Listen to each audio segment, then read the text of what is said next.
Buenas tardes a todos y a todas. Damos inicio al último panel del primer día del seminario. Su nombre es Derechos de Autor y Propiedad Intelectual, tensiones fundantes de la cultura de hoy. Y la panelista es Valentina Delich, directora de la Maestría en Propiedad Intelectual de Flaxo, profesora e investigadora en Flaxo Argentina, donde se desempeña como directora académica de la Maestría de Propiedad Intelectual. Entre sus últimas publicaciones se encuentran el libro Asimetrías, Conflictos Comerciales y las Instituciones Internacionales, publicado por Editorial Eudeva en 2011, y el artículo Licencias Obligatorias, Legales y Eficientes para Regular el Mercado en Licencias Obligatorias en Ecuador, del Instituto Ecuatoriano de Propiedad Intelectual del 2014. Valentina. Bueno, muchísimas gracias. Buenas tardes a todos. Primero quisiera agradecerle a Martín Becerra la invitación a participar de este seminario. Me hubiera encantado acompañarlos todo el día, pero doy clases, así que imposible acercarme, pero los temas realmente eran de lo más atractivos. Bueno, yo los voy a sacar un poco de los temas que estuvieron discutiendo probablemente durante el día, así a ojo de buen cubero. Básicamente yo hago propiedad intelectual y como ustedes habrán escuchado tal vez cuando ella daba la presentación sobre mi background, mi currículum, hizo mención a un libro que escribí hace unos años sobre asimetrías, comercio internacional y organismos internacionales, porque en realidad yo entré a la propiedad intelectual desde el comercio. O sea, básicamente yo trabajaba sobre temas comerciales hasta que la Organización Mundial del Comercio, o el GATT, se puso a negociar el acuerdo sobre derechos de propiedad intelectual. Me pareció un tema fascinante y entonces quedé trabajando en temas de propiedad intelectual, pero desde el comercio, en cualquiera de sus 7 versiones o formas de la propiedad intelectual. Así que, con esto dicho, no les va a llamar la atención que parte de mi argumentación hoy, o de la idea relativamente sencilla que vengo a traerles, es que la regulación de los derechos de propiedad intelectual, tal y como quedaron configurados en esa negociación internacional, en ese acuerdo de derechos de propiedad intelectual relacionados al comercio, lo que hicieron fue no solamente tensionan o entran en conflicto con prácticas sociales, por decirlo de alguna manera, o prácticas culturales, sino que además producen un sesgo, vamos a decir, en la discusión, porque colocan la discusión exclusivamente en su aspecto económico o comercial, desde un solo punto de vista o una sola preocupación, que es la preocupación que tiene el ADPIC en la Organización Mundial del Comercio, que es el que produce algo, no el que lo consume o el que accese. Entonces, por supuesto que también podríamos mostrar esta tensión del derecho de autor en términos de la tensión que produce que el derecho de autor básicamente tipifica como una conducta no permitida el copiar una obra creada por otro sin autorización del titular, sino que además lo que produce es que la negociación o la reforma de ese régimen se haga en un ámbito comercial que privilegia determinados aspectos de la problemática y no otros. Básicamente queda como desunido de otros cuerpos normativos, de otras disciplinas, y pasa a ser una temática propiamente comercial. De más está decir que uno podría no solamente cuestionar el resultado de la ley de derecho a autor o la tensión de la ley de derecho a autor en relación a las prácticas sociales de hoy, es decir, a la posibilidad que hoy nos brinda la tecnología de hacer copias o de acceder relativamente sencilla, sino que también, si nosotros estuviéramos acá en una clase de historia de la propiedad intelectual, podríamos charlar de manera amplia y profunda acerca de los resultados que tuvo el modelo de protección de derecho a autor en el modelo viejo de industrias culturales analógicas. Y yo estaría más que dispuesta a que intercambiemos información a cómo se concentró la industria cultural en realidad. Entonces no es solamente un problema porque si no parece que la tensión del derecho de autor con la diversidad cultural o la producción de diversidad cultural hubiera empezado cuando la tecnología nos permitió acceder. Sí, por supuesto, hay un problema que se inició cuando la tecnología nos permitió acceder, Pero había otro problema previo que tenía que ver con que los resultados de ese modelo, aún en su versión minimalista, si la comparamos con la versión que existe hoy, en la cual la propiedad intelectual se ha extendido en materia y en tiempo, ¿no?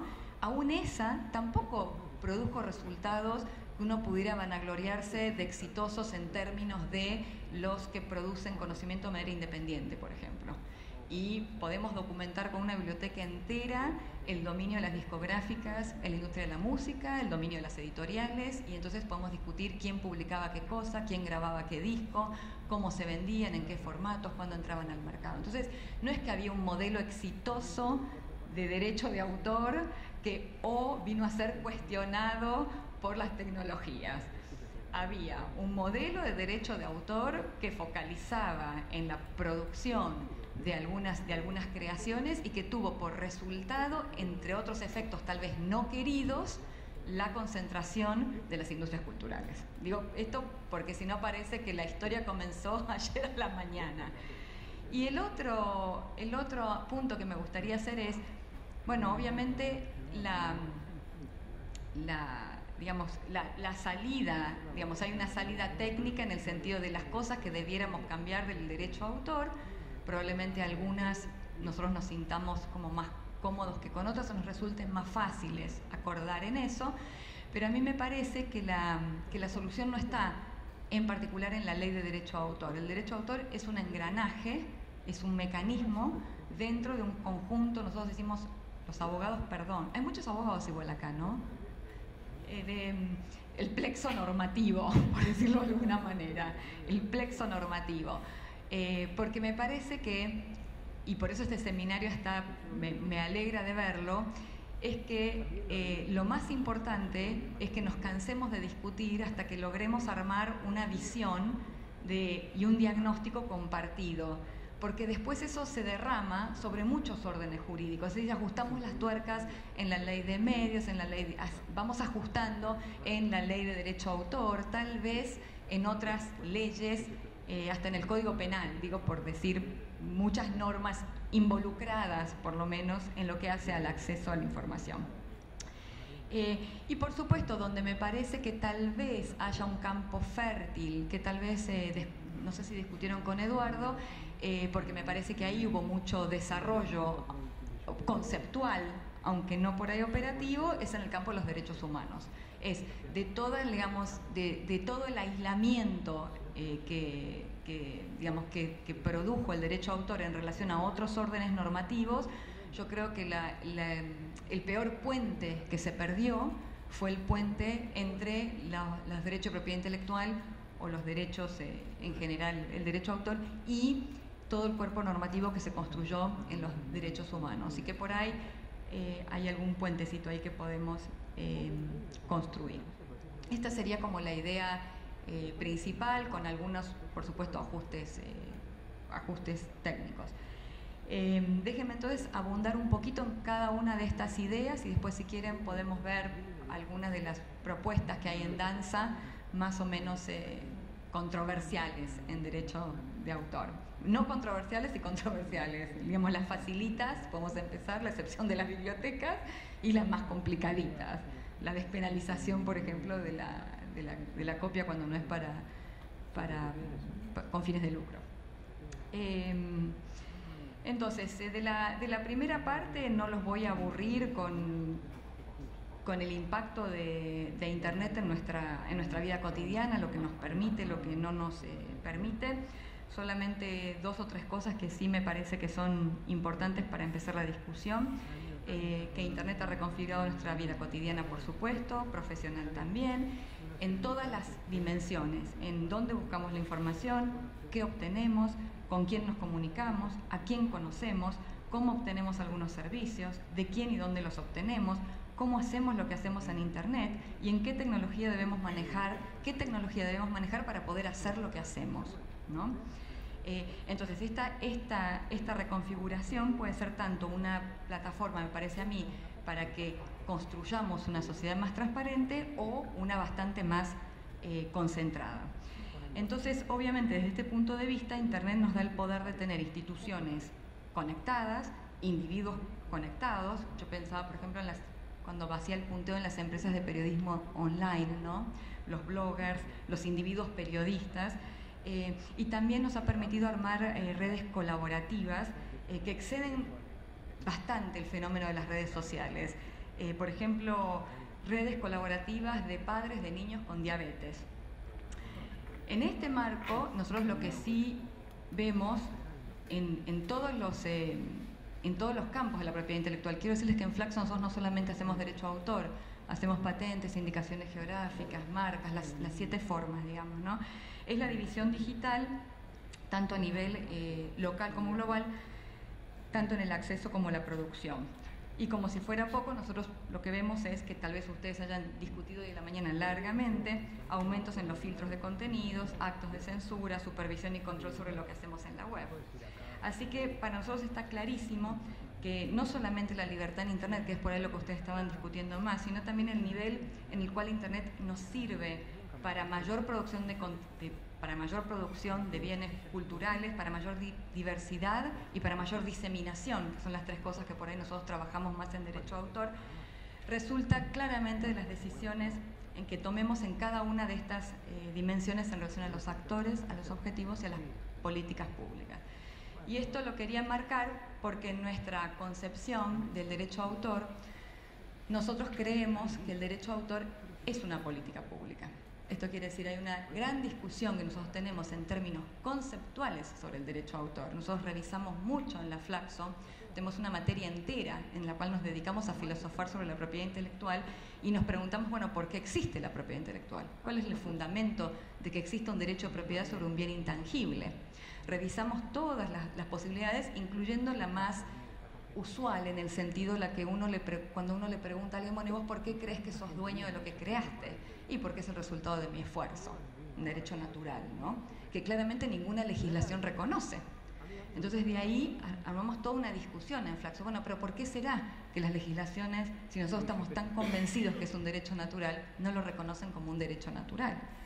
Digo, explicaciones hay muchas, desde la más sencilla, que tiene que ver con la propia historia del derecho, la disputa entre naturalismo y positivismo. A los positivistas no les gusta mucho andar enumerando derechos naturales que están ahí porque hoy es ese y mañana es otro. Así que nos gustan más los derechos positivos que las sociedades organizan y plasman en documentos positivos. Pero hay otro montón de motivos de por qué no se reconoce la propiedad intelectual como un derecho de propiedad natural en las personas.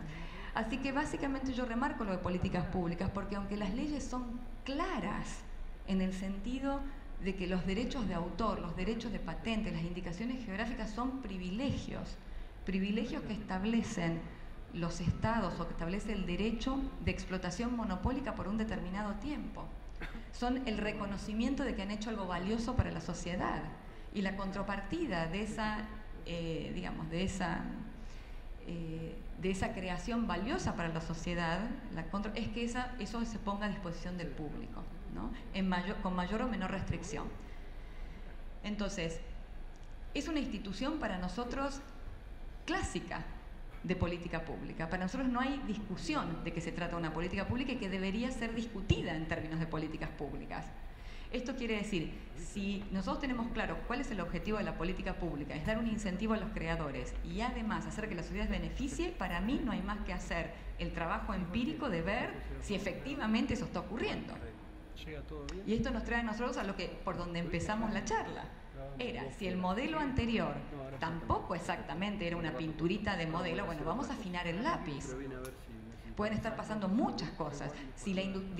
Si se concentró el mercado y se formó una industria, si era un efecto no deseado, me parece muy bien. Entonces pensemos en que tal vez ese derecho tendría que ser distinto cuando el titular es una persona jurídica de cuando es una persona humana, por ejemplo. Entonces no es contra el creador individual, es simplemente la regulación de una industria que está actuando en un mercado.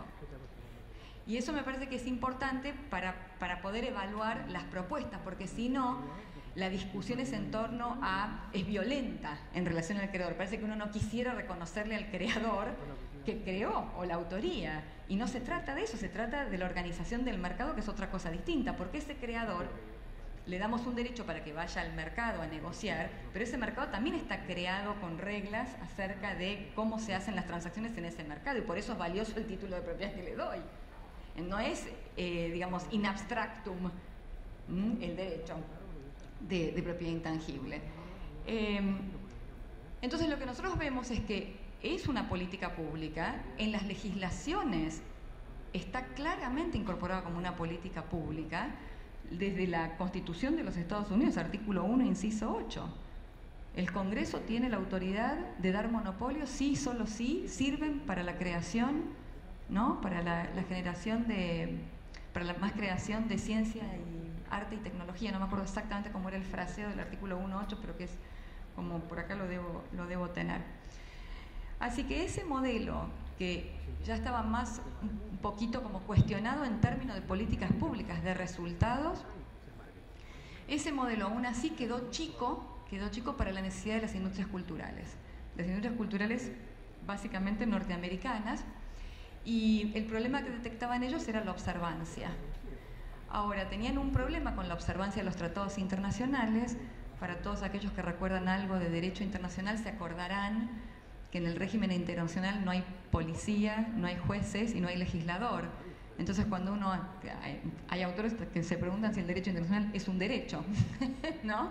No hay norma sin sanción, decía Kelsen. Entonces el problema que tenían las industrias culturales claramente era un problema de observancia. Donde estaban esos tratados, que eran la Organización Mundial de la Propiedad Intelectual, un organismo especializado en la OMP y un organismo sin dientes. No había manera de hacerlo cumplir. En algún sentido estaba escrito, estaban asumidos los compromisos, y sin embargo las industrias no tenían manera de hacer observancia. Así que he ahí digamos, el nacimiento del link entre comercio y todas las formas de propiedad intelectual, no solamente derecho a autor, todas las demás formas que también tenían el mismo problema. Y para eso quiero decirles que la Organización Mundial del Comercio les proveyó la solución mágica. Porque fíjense ustedes que la Organización Mundial del Comercio logró solucionar el problema de todas las formas de propiedad intelectual, cualquiera sea. Ustedes dicen patentes, tienen un problema de reglas en patentes, que las reglas no son igual de estrictas en todos los países. Bueno, en la OMC pueden negociar reglas. Cambian reglas por agricultura, reglas por servicios, por acceso a mercado me refiero. Eso es lo que cambian en la OMC. ¿Tienen problemas de observancia? No hay problema. La OMC prevé sanciones comerciales. Así que ahora lo que hacemos es los tratados de derecho de autor los metemos adentro del acuerdo de propiedad intelectual, todos los acuerdos ahí metidos, y los metemos en el marco de la OMC, y ahora si alguien incumple o tiene una baja observancia de los tratados internacionales puede ser pasible de una sanción comercial. Argentina, por supuesto, fue objeto de sanciones comerciales por bajos estándares. Entonces la sanción comercial además es muy dolorosa, porque en la sanción comercial lo que eligen son productos que tienen regionales, que apenas cierran el grifo se sienten fuertes. Por ejemplo, yo les suspendo los limones, y entonces usted tiene a Tucumán acá en una semana en la Casa Rosada pidiendo que por favor liberen las exportaciones de limones a los Estados Unidos. Entonces se las agarran con los limones, las aceitunas de oliva, eso es lo que hacen, cierran y funciona. Así que ese sistema que era relativamente cuestionable desde el punto de vista de sus resultados en términos de políticas públicas, que nosotros lo flexibilizábamos con inobservancia, después perdemos la posibilidad de la no flexibilidad con las sanciones económicas. Por suerte apareció Internet, diría yo, porque si no estábamos fritos. Así que claramente, digo, esto fue parte del proceso, pero el efecto que para mí es más pernicioso es que me obliga a discutir derecho a autor en la OMC todavía hoy. O sea que si yo quiero cambiar el ADPIC, el tratado de... No, quiero negociar servicios, telecomunicaciones, servicios financieros por propiedad intelectual a la OMC. Y entonces eso hace que por ahí nuestras estrategias tengan que ser un poquito más complejas que por ahí como eran antes de que existieran estándares globales y de que estuvieran en la OMC. Esa es la primera parte, el sesgo que tiene la discusión. Entonces, el derecho a autor fue llevado a la OMC, se encapsuló y perdió cualquier link con los otros campos, digamos, del derecho.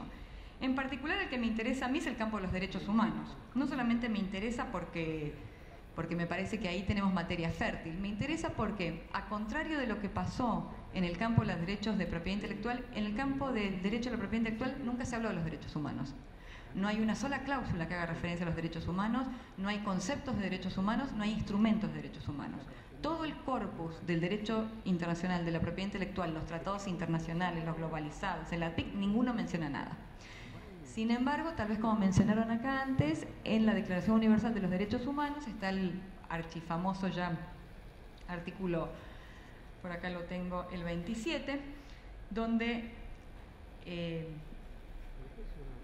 el que lee: toda persona tiene derecho a la protección de los intereses morales y materiales que le corresponden por razón de las producciones científicas, literarias o artísticas de que sea autora.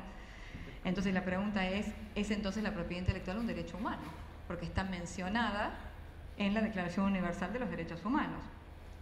Y después está, y si es así, ¿cómo se vincula con una disposición un poquito más abajo que lee: toda persona tiene derecho a tomar parte libremente en la vida cultural de la comunidad, a gozar de las artes y a participar en el progreso científico y en los beneficios que de él resulten?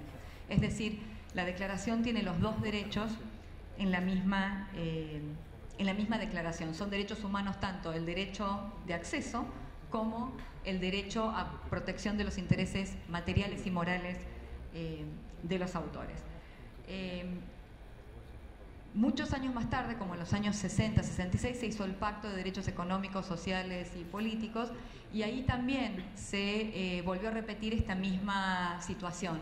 Se trajo el derecho del creador a que sus intereses materiales y morales fueran protegidos, y el derecho al acceso como derecho humano. Entonces, obviamente, la pregunta que esto disparó es: bueno, entonces si el derecho de propiedad intelectual es un derecho humano, ya estamos, ya no hay mucho para discutir, porque en realidad tenemos que darle la máxima protección posible.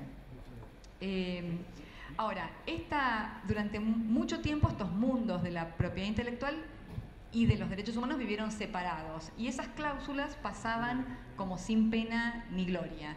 ¿Cuándo empezaron a crujir los órdenes normativos?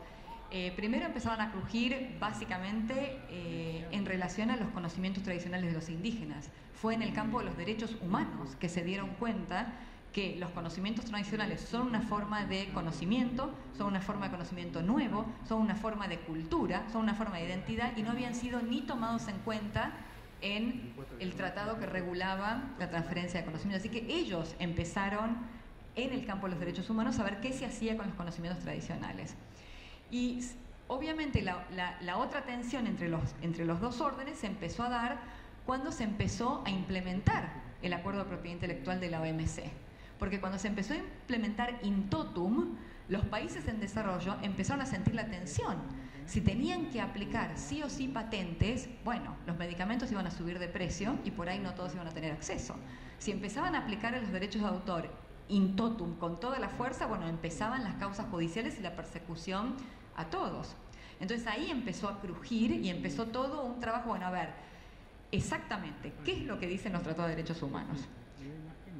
¿Cómo es la relación entre el derecho de propiedad intelectual como derecho humano y como derecho de propiedad intelectual como está regulado en la OMC?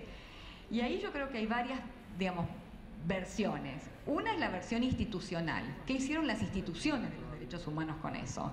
Bueno, hicieron poco. Algunos dijeron que como todo, a ver, para no cambiar las palabras, por ejemplo, la Comisión para la Promoción y Protección de los Derechos Humanos dijo que sí, que efectivamente la propiedad intelectual es un derecho humano, pero que está sujeto a limitaciones de interés público. Pero no colaboró, no definió, no operacionalizó qué es el interés público.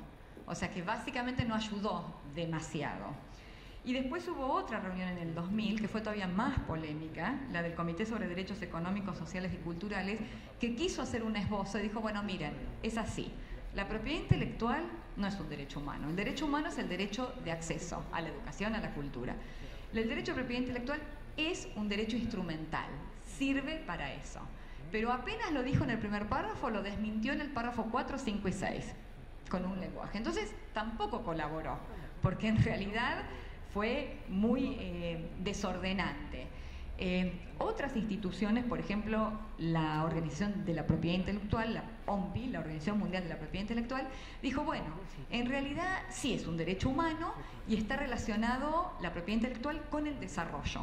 Entonces lo que vamos a hacer es, vamos a armar una agenda del desarrollo y ahí vamos a trabajar todas las necesidades de los países en desarrollo. Y vamos a tratar de que la propiedad intelectual no obstruya las necesidades de desarrollo de los países. Y sobre eso trabajan. A mí de esa iniciativa lo único que me genera cierta, digamos, entusiasmo es que en los tratados de derechos humanos hay una obligación de los estados de evaluación de sus políticas públicas para cumplir con los objetivos de los tratados de derechos humanos. Entonces, ahí sí me gusta un poco más la cosa, de por ahí traer el artículo 16, la obligación 16 y 17, la obligación de que el Estado procede a evaluar sus políticas públicas, de cómo cumple con los convenios de derechos humanos. Presenta esa evaluación y se determina qué es exactamente lo que nos está impidiendo hacer, ¿no? En patentes se ha hecho no les voy a decir fácil, muchos años, pero se ha hecho. Hemos detectado, por ejemplo, tal medicamento necesitamos que sea de acceso a la población pobre. Esto es esta disposición la que realmente está impidiendo este monopolio sobre este medicamento, y entonces disparamos un mecanismo para el acceso por parte de los pobres. Entonces, por ahí ese mecanismo me parece interesante, digamos, explicitar las políticas públicas que nos interesan, detectar qué es exactamente lo que nos está molestando y empezar por ese lado algún tipo de trabajo internacional. Por supuesto hay otros académicos que pensamos distinta la relación entre derechos humanos y derechos de la propiedad intelectual. Hay una parte de los académicos que dice, bueno, mire, en realidad son irreconciliables. La verdad que se equivocaron cuando la pusieron. En realidad hay que dar preeminencia uno sobre la otra y en general les diría 99-1 siempre gana el derecho a la educación. O sea que básicamente para los académicos que se pronuncian como que hay una incompatibilidad, una no manera de compatibilizar esos dos derechos contenidos en la declaración, es, bueno, basta, esto es contradictorio, no se puede, se le da preeminencia a una y se le da el derecho a la educación, a la cultura, a la diversidad cultural, a ser parte, todo esto. Hay otra parte de los académicos que por ahí lo que se plantean es, bueno, miren, en realidad son dos órdenes normativos que están contestando la misma pregunta, tal vez con sesgos distintos. La pregunta sería, ¿cómo hacemos para que los creadores creen y la sociedad disfrute? O sea, acceda, en realidad, no disfrute, eso no sería muy... ¿Cómo? Es la misma pregunta, nada más que en el foro de la propiedad intelectual ponen el acento en el creador individual, mientras que en el otro orden normativo ponen el acento en el usuario, el que va a acceder. Entonces, en realidad es un problema de balance. Lo que hay que hacer es volver a rebalancear el sistema para asegurarnos que no genera un tipo de monopolio que la tiene fácil, digamos, que tiene fácil abusar de su posición dominante. Sería, digamos, la terminología más cercana a lo que quieren expresar. De eso se trataría, de volver a hacer el orden. A mí me da la sensación de que, digamos, si esto fuera así, si logramos pensar que es la misma pregunta contestada desde diferentes disciplinas, prioridades y órdenes normativas, por ahí hay tres escenarios que nos interesan. El primero es que eso tal vez ayude a que se genere más soft law en el campo de los derechos humanos en relación a un mayor esfuerzo por operacionalizar esos derechos que por ahí quedaron un poco rezagados en relación a otros derechos. Esto que decían, yo escuchaba el final de la otra mesa, ¿no?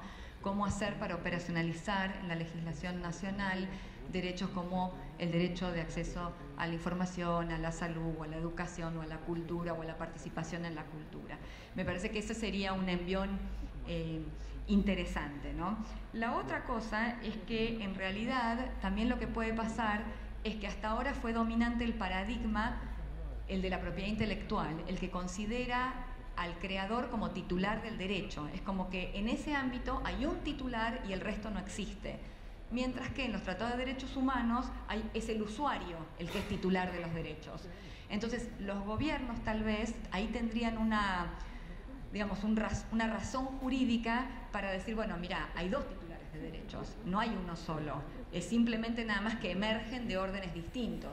Y entonces uno podría empezar a pensar, tal vez, que lo que establece el acuerdo de derechos de propiedad intelectual relacionados al comercio no es tanto un piso, como siempre se pensó, lo que de mínima le tenemos que dar a las industrias culturales, sino que pueda ser visto como un techo, lo máximo que le podemos dar si no queremos más efectos negativos. Entonces, a mí me parece que ahí hay una agenda interesante para explorar en términos de volver a ligar al derecho de autor con, en particular, los derechos humanos.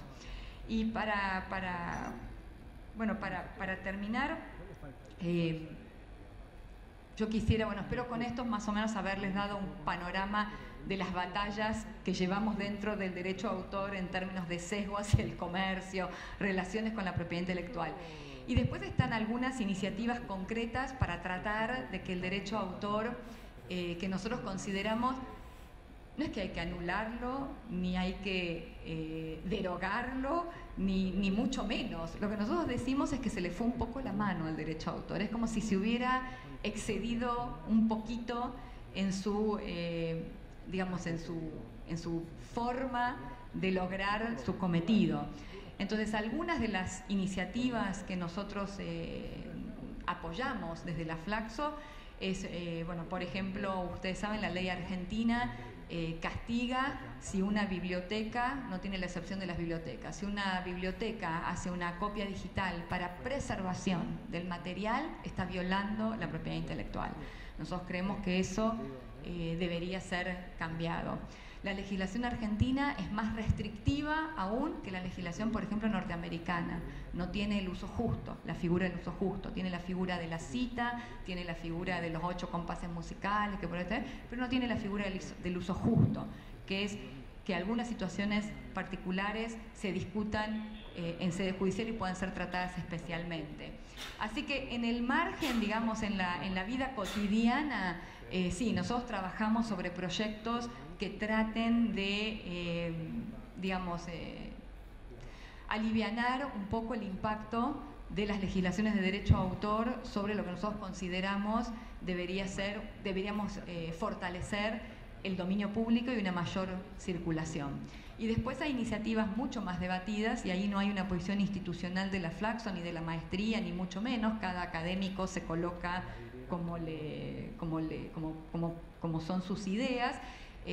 Hubo una presentación de un proyecto el año pasado para que la bajada de contenidos de Internet, cuando no es hecho con intención de lucrar, fuera considerada no violatoria de los derechos de propiedad intelectual, y eso fue acompañado por algunos docentes de Flaxo, firmado el proyecto, y por otros no. Eso es por ahí más controversial en el ámbito de donde yo vengo. Bueno, espero haberles dado un panorama más o menos general y quedo abierta por si alguien tiene alguna duda o alguna cuestión ahora, o si están muy cansados, después cualquier cosa en otra oportunidad. Muchísimas gracias.